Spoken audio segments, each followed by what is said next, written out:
Hello, everyone. Welcome to the Roundtable 2018 webinar. We're just giving it a few more minutes as attendees dial in, and then we'll get started.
Districts who have really jumped on board, and they are inviting and communicating with their local programs to have them come in to shared PD opportunities. Unfortunately, most of them happen during the day, and our early learning educators can't always make them, but we do have some districts who are thinking outside the box, having sessions at night or on a Saturday, which has been very helpful. And then from the birth to 5 PD area, we have been able to import some of their modules into the system so they can get what we call quality assured hours. So just a systems approach to make sure that we're knocking down potential barriers that may exist for that joint PD. I also, on the next bullet, you can see I have underlined a few things. So we had multiple ESSA stakeholder feedback sessions around the state, and these were the things that in our early childhood specific feedback sessions that people wanted to see an emphasis on. So they wanted to see shared PD that included, of course, developmentally appropriate practice, differentiated instruction that support all domains, especially focusing on that social emotional development, looking at how adverse childhood experiences affect children's behavior and academic outcomes, looking at inclusive classroom environments, supporting our dual language learners, and then also focusing on how we can become more equipped or better educated in delivering culturally competent teaching practices. So I wanted to underline those because those were themes that bubbled up to the surface after we had our specific early childhood stakeholder feedback, which was helpful for us in moving forward with our plan. Number 4 is a focus on curriculum and assessment alignment between our early learning programs in K-12. This, I would say, has probably been the most challenging for us just because of this development and a definition and vision of what we really want to create here in Delaware. It would be our goal that we want to create a birth to 12 system. Some people say PK-12, but we like to kind of think about our infants and toddlers as well. So really understanding what that looks like and working with stakeholders and leadership here at the department to ensure that we are talking the same talk and using the same language to ensure that there are appropriate practices starting from birth to 3rd grade, of course, but also aligning that once children go past 3rd grade. A big emphasis on that is going to include a complete revision of our early learning standards. So in Delaware, they're called Delaware Early Learning Foundations, or the DELFs as we call them. And we are working with our partners in the department here who focus on curriculum and instruction for K-12 to make sure that we are having conversations with them to ensure that as we align and update or revise our standards, that we're doing it in a more meaningful way, that there is a much better connection between children coming out of a birth to 5 and then going into kindergarten to make sure that they're successful. And then lastly, number 5, which I think is probably the most exciting for us here in Delaware, is looking at how our districts are reporting on their state report cards on early learning indicators. So this is hot off the press, breaking news here, that we are moving forward in a future project that's going to include on all of our district kindergarten registration forms, there are going to be a certain amount of questions that will allow us to collect data on where children went previously before coming to kindergarten. So we're very excited that all of our districts have signed on to this. We have 19 school districts in Delaware, and to give you more context, you can drive up and down the state in about 2 hours. So a lot of districts, but not a very big state. So to have everyone sign on to say that we want to collect this data is very exciting for us. That will also allow us to strengthen, or in some cases even start partnering with some local early learning programs that are in very close proximity to the school. So we're very excited that on top of collecting preschool, district preschool information, demographics and disabilities, we're also going to be able to collect that information on where children are coming from. And we have a whole data plan on why that's important and how we're going to connect that back to our QRIS system here in Delaware to ensure that children coming from high quality programs are prepared to be successful as they transition into our K-12 space. So I don't know how long that was. I'm sure I was quite over. But is there any questions particular to our comments to Delaware? I'd be happy to answer anything. And we did ask that questions be typed into the chat question box. And we do have some. Let's see. Here's a question that we have. Learning previous EC experiences will help placing children according to their needs. Have you developed a questionnaire you could share? Is it voluntary? Oh, we have 3 questions that we're adding on to all of our district kindergarten registration forms. I certainly can share that, absolutely. And we are hopeful that by doing that, so there's some back end work that goes along with that too. So once we had the okay for schools to do that, then we had to go in internally to our data system and create fields within our huge database that we would be able to collect this information. So in Delaware, what we did was we have about 500 programs who are participating in our QRIS, and what we did just to make it more simplistic is that there's a drop-down menu. So when district personnel are going in and typing in kindergarten registration, they'll be able to pull a drop-down, and then they'll be able to click on the program that the family member has listed. Now we know that there's going to be some children who don't have any information, and that's okay. We'll deal with that. But there are many children that do, and then up until recently, we were not capturing that data. So I'd be happy to share those questions, and I'm sure I can get that to whoever. Just let me know. Okay, we will help with that. And a follow-up question: how much mobility of families happens in your state? Do you have a lot of families moving in and out? I think where Delaware is located, we're in that tri-state area, so we are close to Philadelphia, we're close to Baltimore, New Jersey is right there, and of course Pennsylvania is right at the tippy top. So I think we have a good deal of mobility. We also have a very, very high percentage of migrant families in the bottom of our state. It's our agricultural and rural area, so we do have a lot of mobility with children and families moving, whether they're moving depending on jobs or other situations.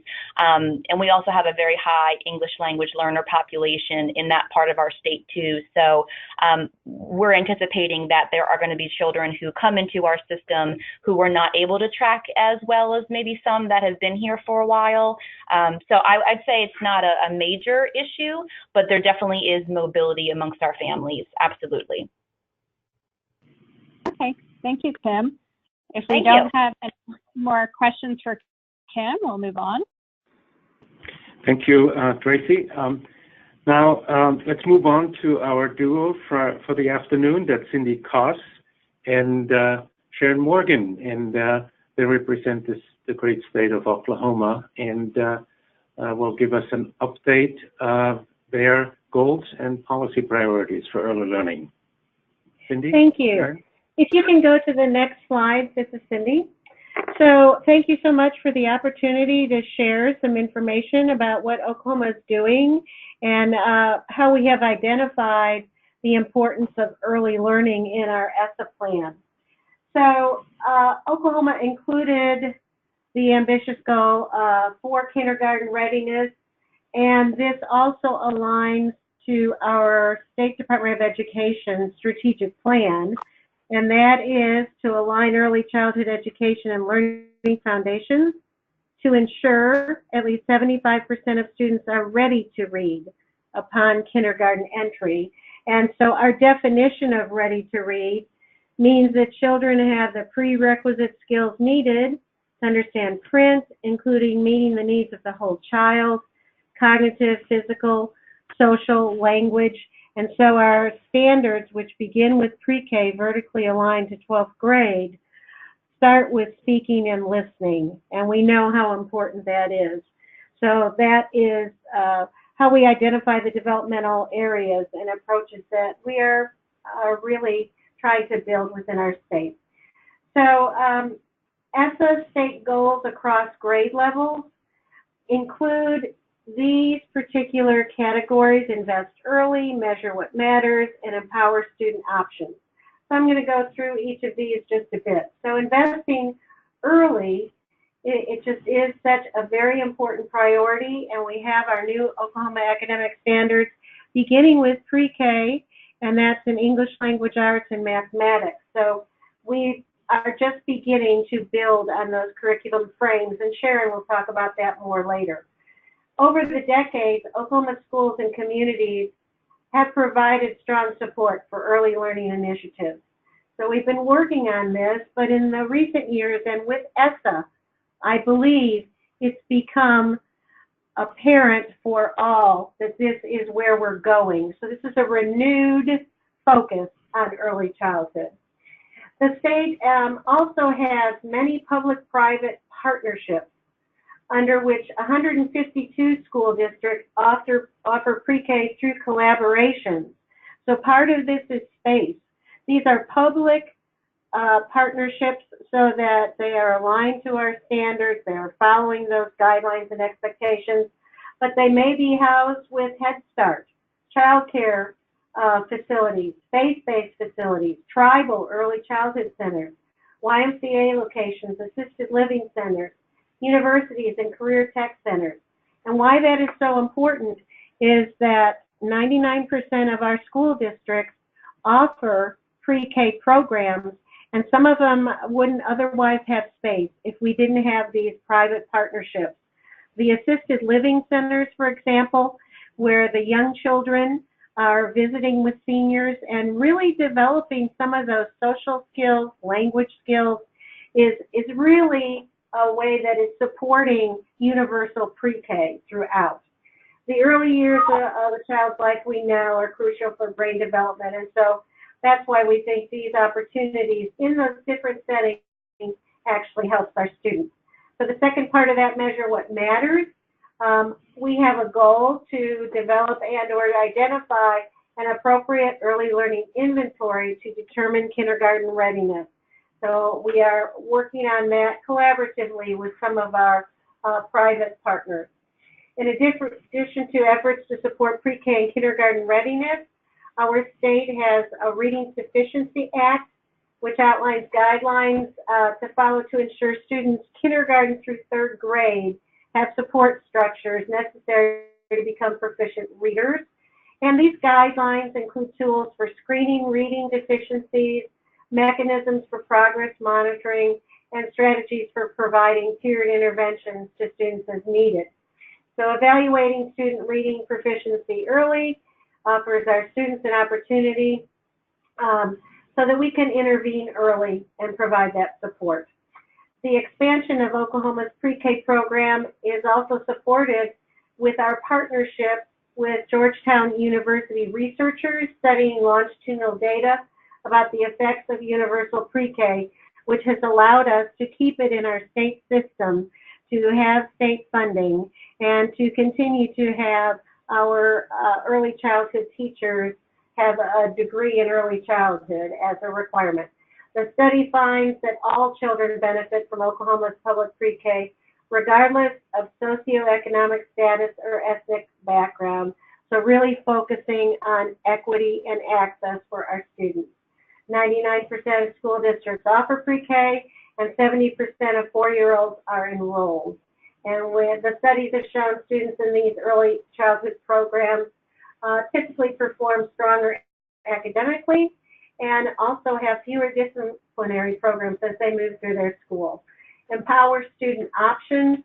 So LEAs, our districts, are encouraged to facilitate this smooth transition into kindergarten by also offering summer learning programs for students entering kindergarten who did not perhaps participate in pre-K programs.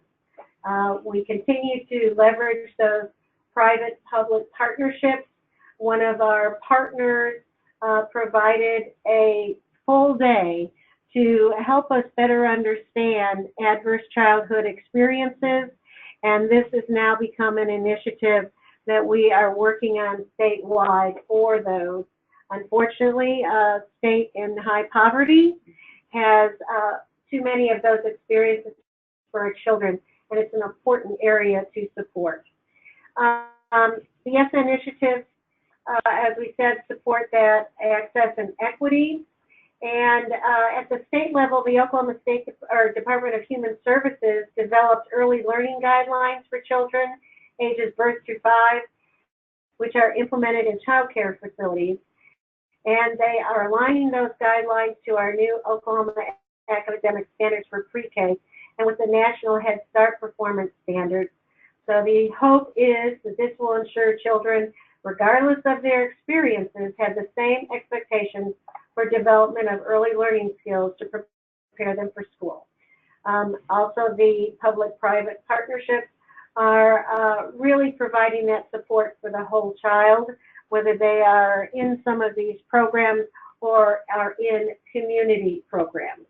We are placing a very important emphasis on family engagement. Our state has begun community convenings, and early childhood is the focus of one of these in particular. And so with this, we are coming together with those programs that exist to see if we can broaden the range of what is happening. One example is Ready to Read, which is focused from our pediatricians on their well visits, not only talking about what's developmentally appropriate, but also each visit the child receives a book and talking to the parents about the importance of literacy. The last that I'm going to speak about is we have a partnership with REL Southwest to do some research for what's happening in our pre-K participation, kindergarten early learning, and pre-K appropriate curriculum implementation. So the next area, Sharon will talk with you. Hey, this is Sharon Morgan. Thank you so much for inviting us to be here today. I'm going to talk about the area of school improvement. We have a number of cross-collaboration efforts in our offices, such as curriculum and instruction, special education, school support. And those are being very intentional about lining goals and efforts to support school improvement. An example of this effort is a recent meeting between our Striving Readers staff with the offices of school support and special education to determine what supports are already in place and how we can build on those to best meet the needs of schools. Our goal is to work effectively and efficiently by targeting needs and not duplicating each other's work. We were so excited to become a state that received the Striving Readers grant, and this gives us an opportunity to create a support structure for school improvement in the area of literacy from birth through 12th grade. We've created a comprehensive state literacy plan that includes elements of an exemplary program and self-assessments for schools to make strides for school improvement. You see the impact elements on your slide. These are part of the state plan that can be used to develop a local literacy plan, and can be used as the basis for it will be used as the basis for professional development and targeting of school needs. So you see the impact elements. The first one is instruction. For this impact element, we support school improvement in focusing on coherence between standards, instructional strategies, and classroom assessments. And you heard Dr. Kaz talk about our work with the Department of Human Services, where we align the early learning guidelines for infants, toddlers, and 2s and 3 through 5 with the State Department of Education Oklahoma academic standards, so we can support a continuous system. M is for multi-tiered systems of support. The Oklahoma Tiered Intervention System of Support, called OTIS, is our state intervention model for addressing academic and behavioral difficulties that may interfere with student success, and early intervention is central to this work. We provide trainings for schools and support for them in implementing this system. P is Professional Learning Network, or professional learning, and ESSA Oklahoma utilizes the Learning Forward Standards for professional learning to build instructional capacity for educators. And Oklahoma is now piloting the professional learning focus, where educators can choose their own area of professional growth, and they'll work with their administrators on how to meet their goals. This is a pilot program this year and will be statewide next year. And looking forward, we're working on short courses and some other resources to help early educators in this goal. The next one, the A, is assessment. And this area outlines a balanced system of assessments that helps districts and teachers focus on multiple data points to inform instruction. And we are currently working on an early learning inventory to implement in our early grades. The next one is collaborative leadership, and it supports school improvement by building strong knowledge base for leaders. In that area, we have a group of Oklahoma early childhood experts who are creating resources for administrators and evaluating early childhood teachers, and guidances for best practice at our summer conference. That is a 2-week conference that visits 7 different cities in our state. We will also have sessions on early learning for administrators. And the final one we've talked about in our impact elements, we talked about a little bit teaming with families and communities. We know that families are children's first and most important lifelong teachers. School improvement can't happen without family engagement. Professional development and family supports are based around 4 core beliefs for building authentic partnerships with families, and these are: all families have dreams for their children and want the best for them. All families have the capacity to support their children's learning. Families and school staff should be equal partners, and the responsibility for building partnerships between school and home rests with school staff and especially school leaders.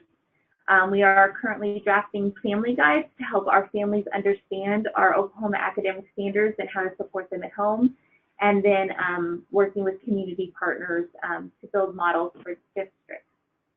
And our third topic here was about early childhood educator development. So as Dr. Kaz mentioned, we have the Oklahoma Academic Standards Curriculum Frameworks. These frameworks provide support and guidance for best practices related to our standards, and we will be enhancing those each year based on the different needs of schools and teachers.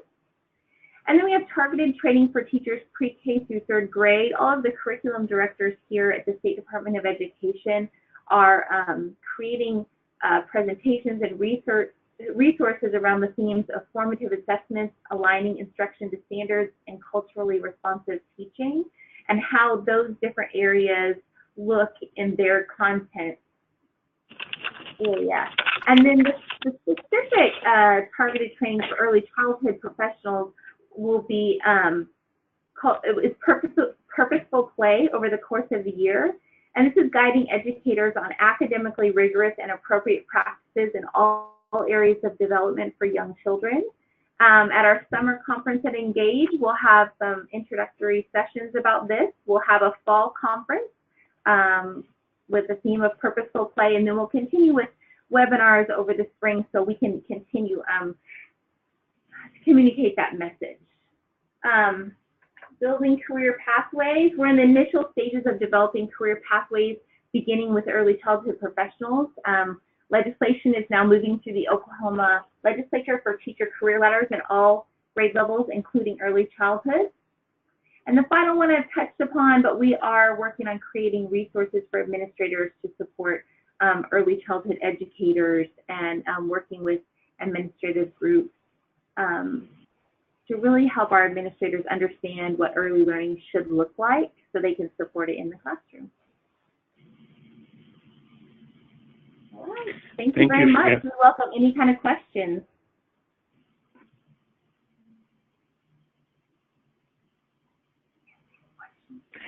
I don't think we have any questions. We'll give it a few seconds, Ross. Maybe somebody has a question they want to type into the question box. I do have a question for both of you. You have had a strong record on expanding your pre-kindergarten program over the years, and now you're really adding a lot of other elements to your system. How did you go about in the planning process to make this work with your stakeholders and the various organizations that are also overseeing early childhood education programs in your state? Could you speak to that as to how it did work? Well, there are consortiums of early childhood groups, and I think it's even a little more unique than our specific content areas because it is a lot of variety within those groups that are not necessarily part of the K-12 system, but that is definitely part of it. The other is our superintendent last fall had convenings, and this was a focus of one of the convenings, and people were invited from faith-based organizations, philanthropy groups, things like United Way, Big Brothers, YMCA, just a whole variety, and then early childhood organizations like our Oklahoma Partnership for School Readiness, our Head Start folks, and it really is some of those convenings that have brought us together, as well as one of our organizations, this is the second year they've had a research institute. Then another organization, it's a family foundation, and this was just packed, and it was about resiliency, but actually it was highlighting adverse childhood experiences and how that impacts the young child.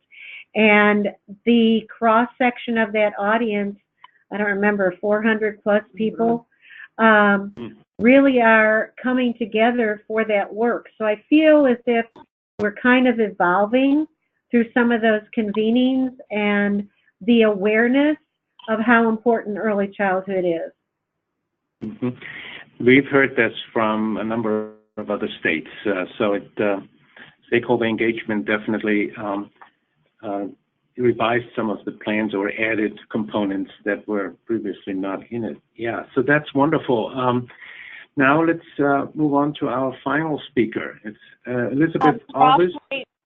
Ross, we do have another question for Cindy. Oh, I'm sorry. And that is, that's okay.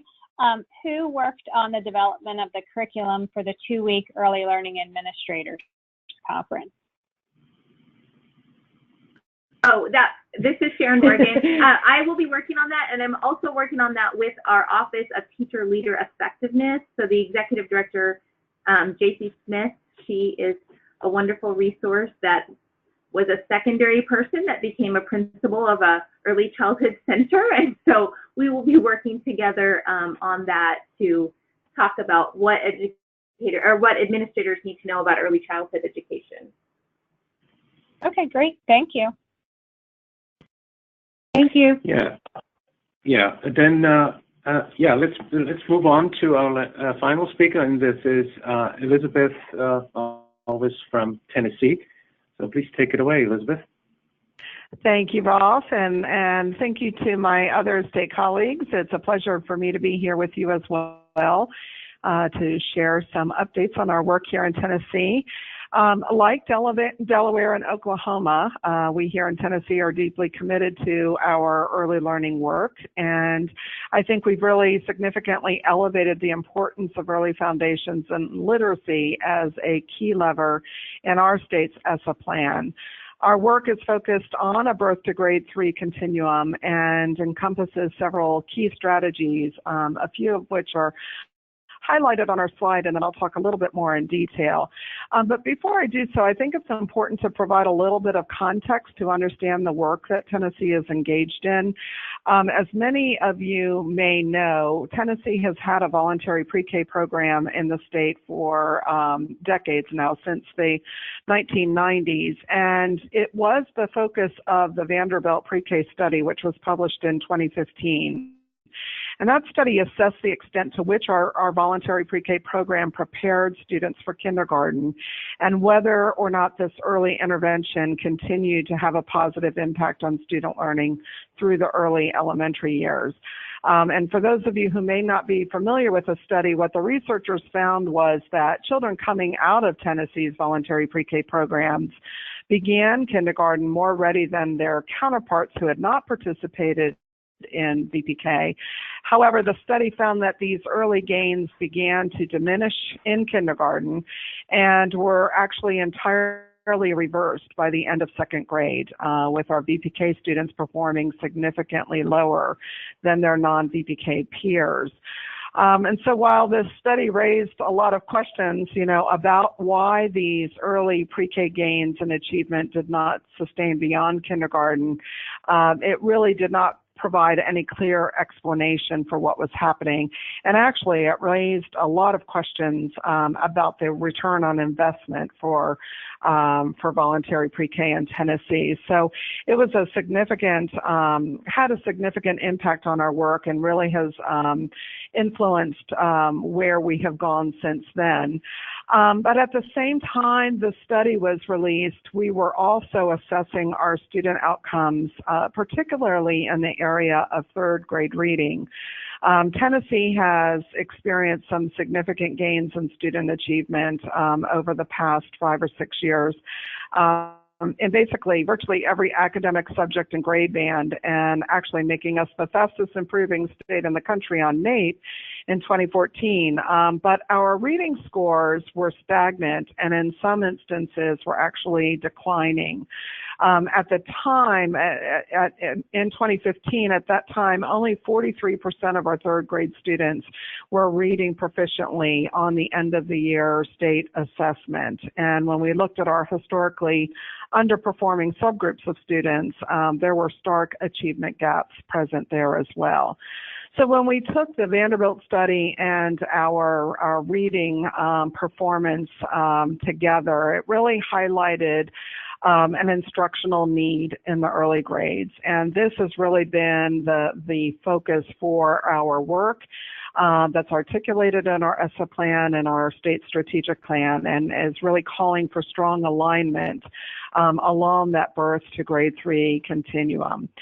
So Tennessee's approach to addressing these challenges has really encompassed, I think, 3 main strategies. Our first strategy, like many of you have previously articulated, is focused on strong professional development for both teachers and leaders. And we've done that in 2 big ways.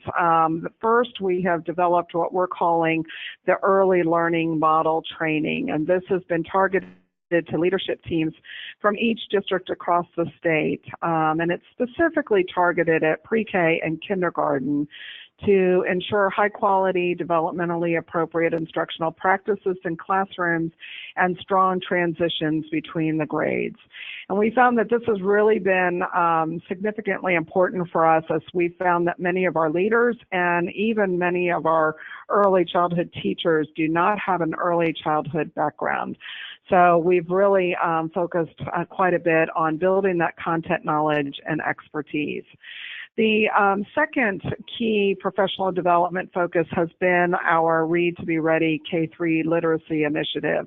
I laughed when I heard Oklahoma, you have a Ready to Read, we have a Read to Be Ready initiative, and this is really targeted to our K-3 students and teachers across the state. And it's really focused on engaging and empowering our districts through a statewide coaching network and a focus on ensuring that teachers and schools have access to high quality instructional materials.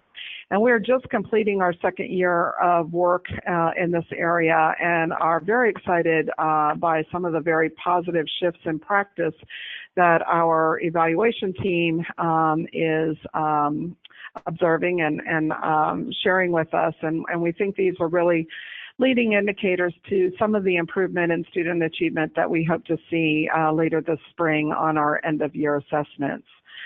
Our second key strategy that we have employed is a pre-K to grade 3 data and assessment system. And by doing so, we're hoping to gain insights into student performance before the end of third grade assessment. And so you'll see on this slide the continuum that begins with a pre-K and kindergarten student growth portfolio. This is a collection of student work that demonstrates growth across the course of the school year and generates a growth measure that constitutes 35% of a teacher's summative evaluation score. So while this isn't an individual student assessment measure, it does give us an indication of where students begin and end the year and an overall assessment of teacher effectiveness. We've also begun implementation of a kindergarten entry inventory this year. We had 17 pilot districts this fall administer our KEI, and that will expand to 55 districts next year and statewide the following year. In first grade, we have an optional first grade student growth portfolio, which many of our districts have opted to use. And in second grade, we have an optional assessment in English language arts and math that mirrors our state assessments. 100 out of our 144 districts administered that optional second grade assessment last year. And so we're hoping that all of these data points will provide us with important information about the quality of teaching and learning in the early grades and give us some actionable data for continuous improvement. And finally, our third strategy is focused on aligned systems. And I've heard both of our previous states make reference to this area of work in their plans as well. We have just completed a revision to our early learning standards that makes an explicit connection and alignment to our K-12 standards. We've also just completed a comprehensive curriculum review for pre-K, which has resulted in a significantly narrowed list of only 3 pre-K curricula that are aligned with our standards and our vision for high-quality teaching and learning, and that will be required for use in our voluntary pre-K classrooms next fall. We've looked at our teacher evaluation system as another area for alignment. And in addition to the component, the growth measure score, that's calculated in our teacher evaluation, we are also aligning expectations for the observational component. This summer, we're requiring that all of our early grade teacher evaluators participate in a recertification process that will better equip them to effectively evaluate early grades instruction. And lastly, we have partnered with our educator preparation programs from across the state to align our expectations for effective literacy instruction and to ensure that our new teachers enter the classroom both knowledgeable and well prepared to meet our statewide vision for teaching literacy in Tennessee. So we think that, you know, these key focus areas are really targeting the work along that birth to grade 3 continuum and are important components to moving the needle and addressing that early grades issue that, you know, we see highlighted in our data. So we're really excited about the initial implementation of this work and having the opportunity to hear and learn from others, such as our states on the phone here, about how we can continuously improve this work, and are excited to see, the outcomes in student learning as at the end of this school year. So with that, I'll turn it over to any questions that folks may have. We do have one. How did Tennessee determine what criteria to incorporate into the observation component of the teacher evaluation system for the early grades? So our teacher evaluation system has an instructional rubric. It's actually based on the TAP system. And we are not changing the rubric per se, but we are trying to ensure that our early grades evaluators understand what those indicators look like in practice in the early grades. So we are developing an early learning and early literacy guidance document that aligns with the individual indicators on the rubric, so that as a principal or a peer evaluator is preparing to observe in an early grades classroom, they can, refresh themselves and familiarize themselves with what these indicators might look like with young children. So we are anticipating that we'll see greater alignment. We've heard feedback from our educators that while they believe that they know and are knowledgeable about best practices in the early grades, that they feel uncomfortable, or they feel that they aren't able to fully utilize those practices because the evaluation system may be requiring them to teach more in a more structured manner. And so we hope that, by retraining our folks, to really be honing in on developmentally appropriate practices, this will free up our educators to teach in the way that best meets the needs of our early learners. Thank you. Thank you. Is there another question, Tracy? No, that's all I see at the moment. Okay. Actually, we do have another one. Okay. What percentage of your students are in VPK classes versus Head Start and private providers? That's a great question. I know that we currently serve about 20% of the 4-year-olds in Tennessee in our VPK programs. I don't know off the top of my head what percent of students are in Head Start or other programs. I was very interested in hearing that Oklahoma, or maybe it was Delaware, is going to be collecting that information. That is something that we have talked about and would probably be very helpful for us to know specifically where children are coming from. But yes, we serve about 20% of our students in VPK. Okay, thank you. Thank you very much for all 4 presenters. They obviously are working within an environment of great support from their chiefs. Joy Hoffmeister in Oklahoma, Candace McQueen in Tennessee, and Susan Bunting in Delaware are all supporters for the early grades and early childhood education. They have also opted to participate in a project that we have launched here in January on Chiefs Promoting High Quality Pre-K programs, and all 3 states are part of this effort.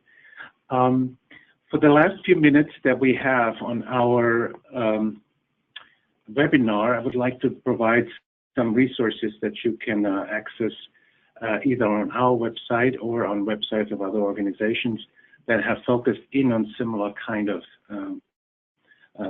issues with respect to early learning and ESSA plans. In the document that I have been referring to, there's an appendix that offers state plan summaries. I give you a screenshot here of the first page. It also gives you gateways into the each state's ESSA website, and also the state plans that have been submitted and approved, and they're also listed But what you see is sort of some sketch on what has been included in the plans for each of the states and the kind of early learning opportunity areas that have been covered. So of course, with the goal column that you see here, we've just heard 3 examples, 3 states that have taken this on as a policy priority within their ESSA plans. But then we have a number of plans where you have either quality indicators or some school support strategies and so on listed within the plan. So that is obviously an opportunity for some of you who are in the audience and not part of the 3 states to look up your state and get more information if you don't have that readily available. Next. We also wanted to find out what's going to happen next with the ESSA implementation, and the Council has issued a very detailed timeline, a document that was issued to the chiefs in early March at the legislative conference. And I just pulled out a few things that are happening now in the spring, and that is the revision of report cards at the SEA levels, but then also the local districts are now getting involved in developing their plans in accordance to the state plan, and then have the basis for requesting funds, especially Title I funds. Next. The first 5-year funds just recently came out with a similar document. It is formatted differently, but it does offer for each of the states the investments that they've made in terms of the title programs and what is being supported through Title I or through Title II or Title IV, and how is that being articulated in the state plans. And so if you look for first 5-year funds, early learning and ESSA plans, you will get to the document, and you can look up your state and how that's featured in that report. Very helpful. The next one. Now, this came out a while ago. When I say a while ago, this was maybe not even 2 years ago when that was issued in very early 2017. The last few weeks of the Obama administration issued a non-regulatory guidance on the early learning and ESSA, and the document is still very helpful and supports some of the things that we've just heard, but it also is a good reference with respect to the requirements and with respect to the opportunities that states have as they're now starting to implement their plans. Next one. We've also been involved in, this came from the chiefs, to look into indicators for the grades below grade 3. And so we basically looked at the entire spectrum of early childhood education as we define it from birth to grade 3, and developed 13 indicators that are featured in this report that would basically be indicators of progress and predictive in some sense to 3rd grade outcomes. And that document came out in September of last year, and it was a collaboration with CEELO. And we have since then worked with the state of Illinois with their K-2 work group and developed 7 additional briefs on indicators that were not listed with the exception of chronic absenteeism. And we are now working with a number of organizations, including CEELO, setting something up to work with states in how to implement the chronic absenteeism strategies within their state, since many of them chose to include chronic absenteeism in their accountability system.